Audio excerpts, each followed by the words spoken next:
Hey there, cinephiles. Have you ever looked at the list of Oscar nominees and wondered why this movie got nominated over this movie? Well, I have this year, last year, and just about every year that the Oscar nominations come out. And so, keeping with the tradition, I shall be fixing the 2021 Oscars. I will only be going over a few nominations today, so if there are any fixes that you want to make, please let me know down in the comments below. First one up is Palm Springs replacing The Trial of the Chicago 7 for original screenplay. Look, this is a really stacked category, and honestly, as much as I love Aaron Sorkin, this is not that great of a script. I understand that this is a very timely movie with some heavy-hitting themes, but this just isn't that greatly executed. Meanwhile, the sharp, heartfelt, and introspective script that is Palm Springs should be acknowledged on a stage like this. My next fix is Delroy Lindo replacing Gary Oldman for Best Lead Actor. Delroy Lindo not getting nominated for The Five Bloods is seriously insane. Not only was he deserving of a slot, but he should have won the damn award. His performance is by far the best of the year, and I really thought he was a shoo-in all the way back when the movie came out. In fact, I also thought the movie was a shoo-in for a Best Picture nominee, but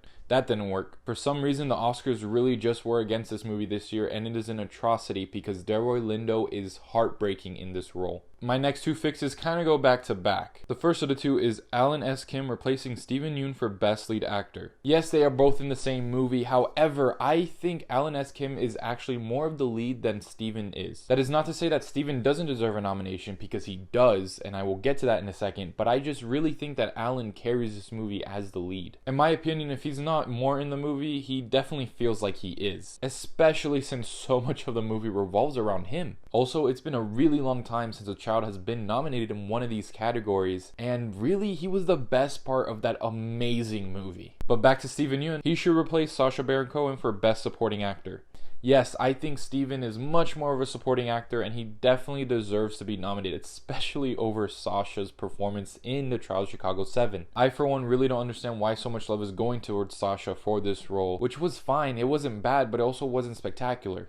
Next up is Lakeith Stanfield switching categories with Chadwick Boseman. To give a little backstory on why these two actors are switching categories, it is because the two titular characters of Judas and the Black Messiah are both nominated for Best Supporting Actor. That doesn't make any sense to me whatsoever. Clearly, if you watch the movie, Lakeith Stanfield is the lead in it. And him and both Daniel Kaluuya deserve Oscar nominees for it, but not in the same category. And the easy way to fix that is to replace Lakeith with Chadwick in the lead actor category. Chadwick is nominated for Ma Rainey's Black Bottom, however, I think he had a much stronger performance in The Five Bloods, in which he was a supporting actor. Chadwick's performance in The Five Bloods had such an impactful weight on it that I still am thinking about it. As for Lakeith, I really don't understand how the Academy thought that his performance was a supporting actor performance, because the story is about him and his infiltration into the Black Panthers. And now for my final fix, which has to do for Best Picture.